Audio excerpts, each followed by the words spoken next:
perspective.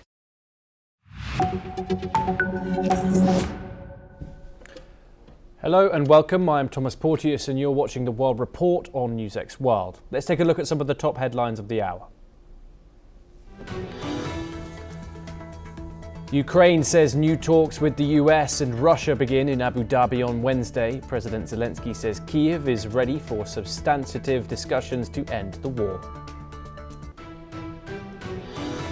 Meanwhile, a Russian strike hits a maternity hospital in Zaporozhye, Ukraine, wounding at least 6 people, according to regional officials.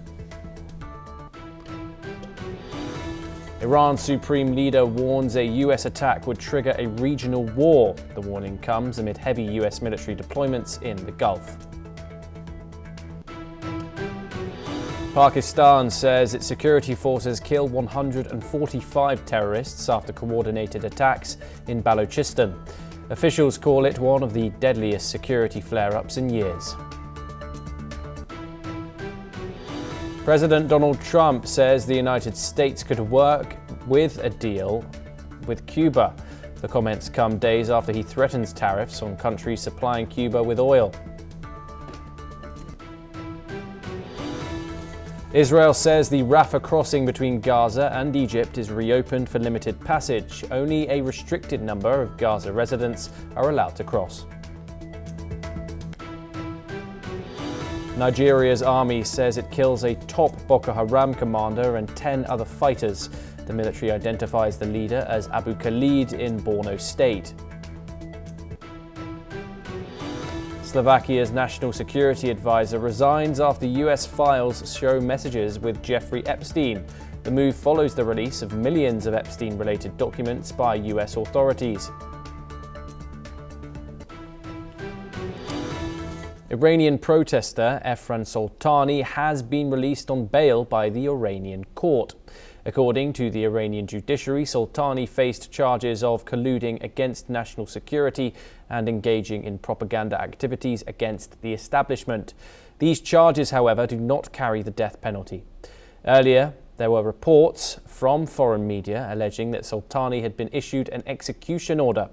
However, the Iranian authorities have since denied these claims, calling the reports a blatant act of news fabrication. Joining us now is Sol Sadka, a political commentator. He joins us live from Tel Aviv to discuss this further. Sol, thank you very much for joining us. Of course, there was news about hundreds of hangings that were taking place publicly in Iran during the height of the protests. Eric Soltani, one of those individuals, with his photo, the front page of many a news source. How significant is it that Soltani has been spared by the regime and his execution has not been followed through with? How significant? Well, if you have hundreds or even thousands of executions that have been followed through with, there is one about which there was particular public outcry in Iran and abroad that hasn't been carried through with. This could be seen as a cynical attempt to distract the public from their focus on the evil of the regime that's currently in place, I would say. The reports of tens of thousands of dead and tens of thousands more is one of the most horrific crimes we have seen in this century. And I don't know how the IRGC can come back from this. I'm not sure in what sense anyone can shake a hand as bloody as that and make some kind of deal with them. And Sol, of course, there were reports that 800 hangings were cancelled after Donald Trump threatened to get involved. Since tensions now have escalated and the American naval force has made its way to the Gulf, how do you see the Iranian regime acting towards the people of Iran, given these heightened tensions?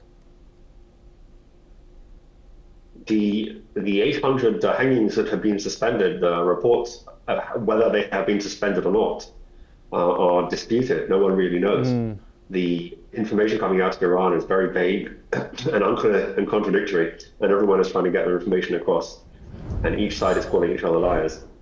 Some people are arguing that those 800 hangings were still carried out, but they were carried out behind prison walls, whereas usually they are carried out in the public square in a sort of medieval way. The regime there, in addition to hanging these people as part of their religious practice, they in general will torture the people before their deaths as additional punishment, and they view that as part of a religious obligation. It's quite a sinister and wicked regime. It's almost incomprehensible. So we can only hope that... yes. So apologies there, I interrupted you. Do stay with us as we move on to further updates from the West Asian region. And Egypt and Jordan have once again made their position clear as Israel moves towards partially reopening Gaza's Rafah crossing. Meeting in Cairo, Egyptian President Abdel Fattah el-Sisi and Jordan's King Abdullah II strongly rejected any attempt to displace Palestinians from their land. Both leaders said forced displacement is unacceptable and warned it would deepen the crisis. Their comments come as Israel says the passage of Palestinians through the Rafah crossing is expected to begin on February the 2nd. Today, the crossing reopened only for testing and security checks, with no residents allowed to pass. A Palestinian delegation, along with dozens of ambulances, entered Gaza from the Egyptian side as part of preparations.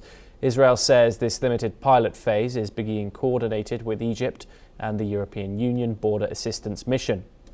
The reopening follows a US-backed ceasefire that took place in October 2025. However, the crossing will only allow people to pass, not aid, even as humanitarian groups warn that Gaza remains in desperate need of supplies. Sol joins us once again. Sol, there are reports coming out of this, and there are fears that Palestinians will be allowed out of Gaza, but not back in. Are these fears by Arab countries warranted or not? Certainly there are some people within Israel who would be keen to see people let out of Gaza and not let back in.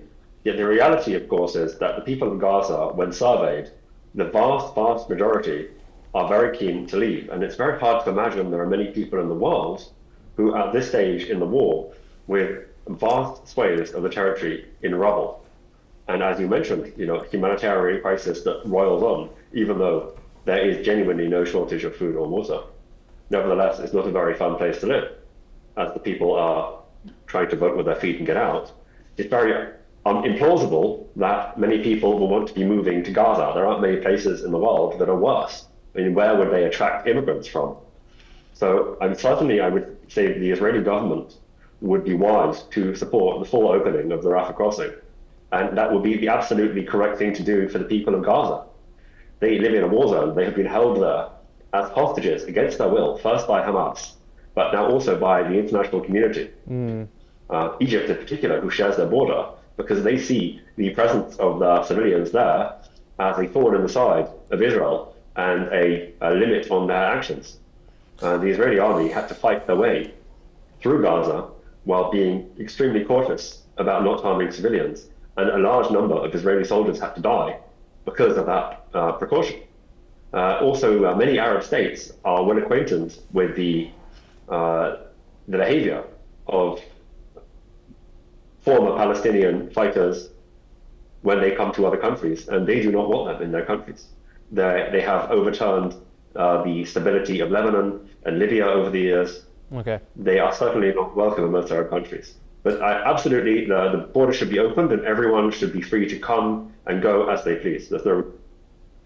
And so, of course, this doesn't include the free flowing of aid, like, by the way, which was in the first phase of the ceasefire deal, which is supposedly done with now. However, the date that we have, another update that we have today, Israel's to ban MSF, Doctors Without Borders, from working in Gaza. Of course, the Rafah corridor from Egypt, a key entrance for international aid and these international agencies. Doctors Without Borders, just the latest in 37 organizations to be banned from operating inside the enclave. What is the strategic logic behind separating people from humanitarian supplies here? The information from the Israeli authorities, at the least, and there is no evidence of any kind of shortage of humanitarian supplies inside Gaza. The borders for humanitarian supplies, food, water, all that stuff are completely open, and they are in many ways piling up on the borders. That is And disputed, Sol. That is disputed. well, everything is disputed in the Middle East, as you all well know. The idea that MSF, they were not allowed to continue operating only because they refused to provide very basic information about their workers. A large number of humanitarian organizations in the recent past have been found to be collaborating with Hamas and to have Hamas operatives on their payroll. And as a response to that, Israel made it mandatory for all these humanitarian authorities to fill up some very minimal paperwork to allow them to continue operating. Most of them did so and are continuing to operate, and some of them did not, and so they are not able to continue operating. Okay, Sol Sadka, thank you very much for joining us here on NewsX. It's a pleasure to have you. We now move on, and the foreign ministers of 8 different nations, including the UAE, Saudi Arabia, Turkey and Egypt, have condemned Israel's repeated violations of the Gaza ceasefire. This comes after Hamas-run authorities reported that Israeli airstrikes killed at least 32 Palestinians. In the joint letter, also signed by Jordan, Qatar, Indonesia, Pakistan and Egypt, stresses that these violations threaten efforts to bring stability to Gaza. Meanwhile, the ministers call for the full implementation of the second phase of US President Donald Trump's peace plan for Gaza and urge all parties to uphold their responsibilities to preserve the ceasefire. However, the situation remains tense, with international efforts focused on restoring stability and advancing peace. Sol joins us once again. Okay, apologies there. We are going to move on to our next story.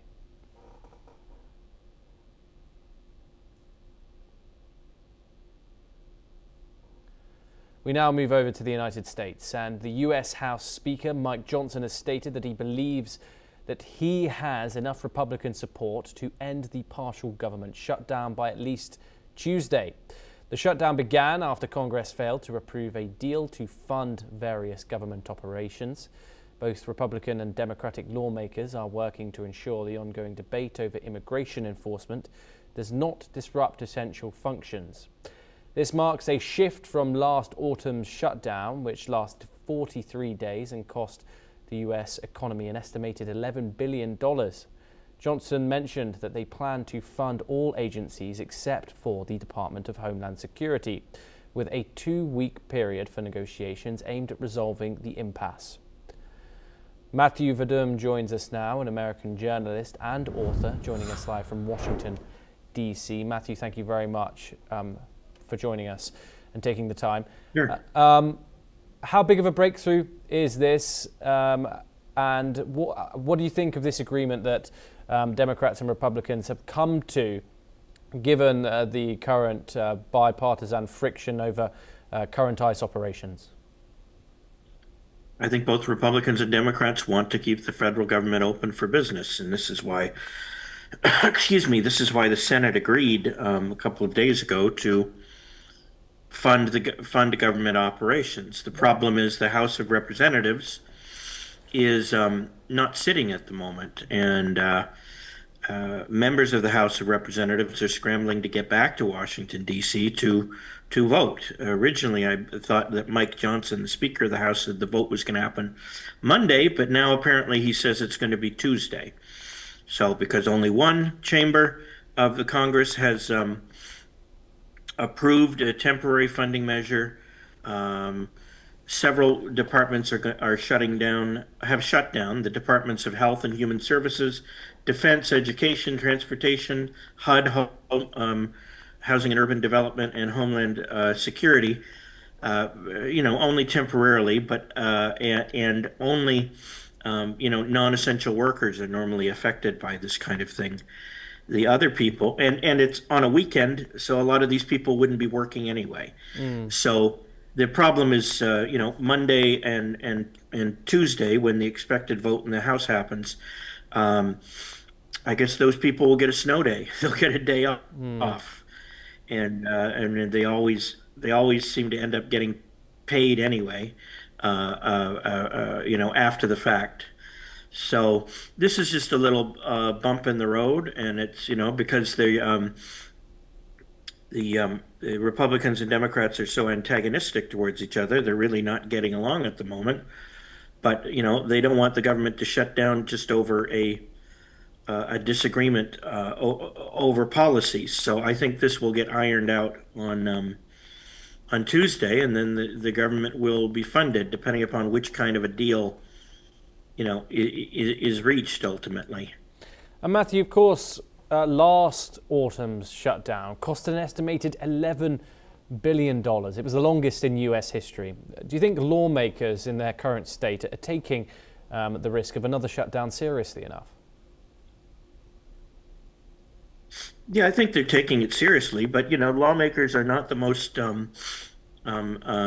efficient hard workers, and the House of Representatives cared so little about this potential brewing crisis that they went on vacation for a few days. So, how I think that speaks for itself. They're not they care, but they're not going to inconvenience themselves in a big way in order to prevent the shutdown from happening, especially when it's only going to be brief.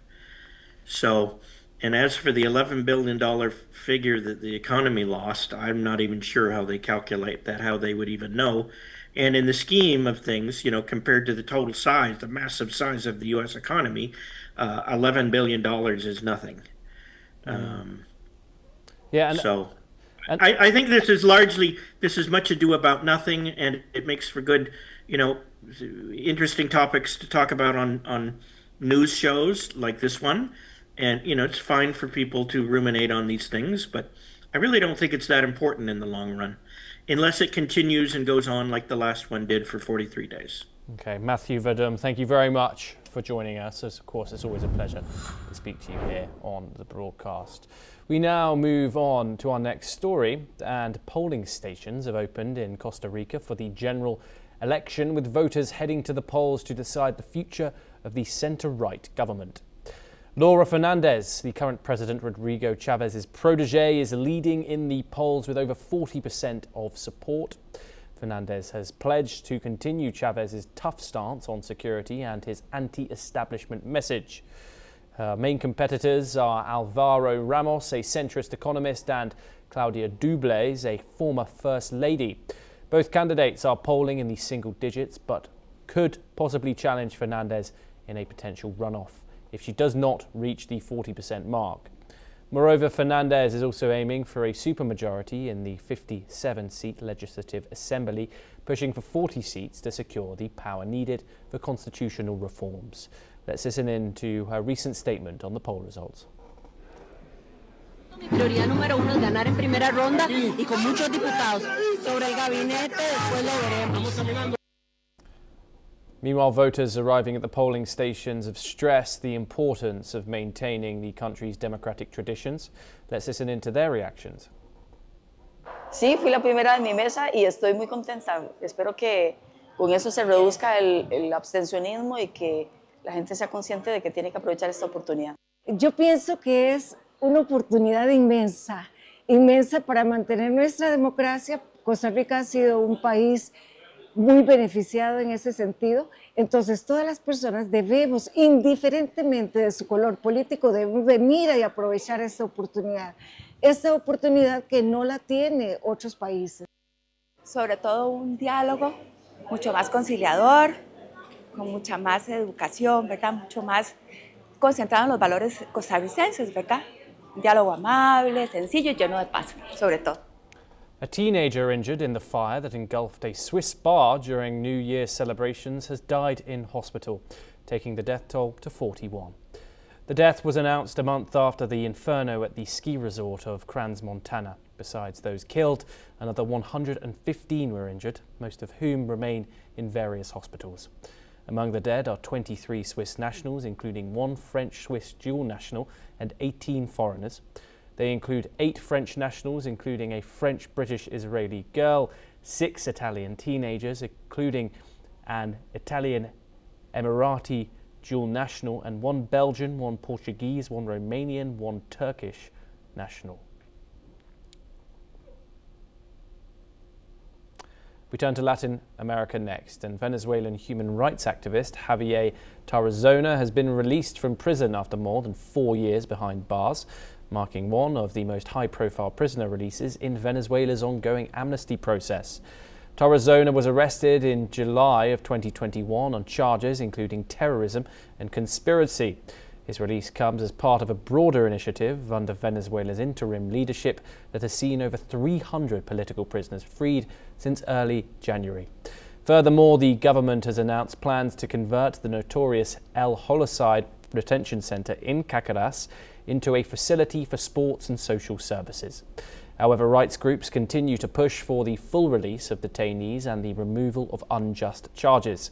The developments follow wider efforts tied to proposed amnesty laws and international pressure on the government.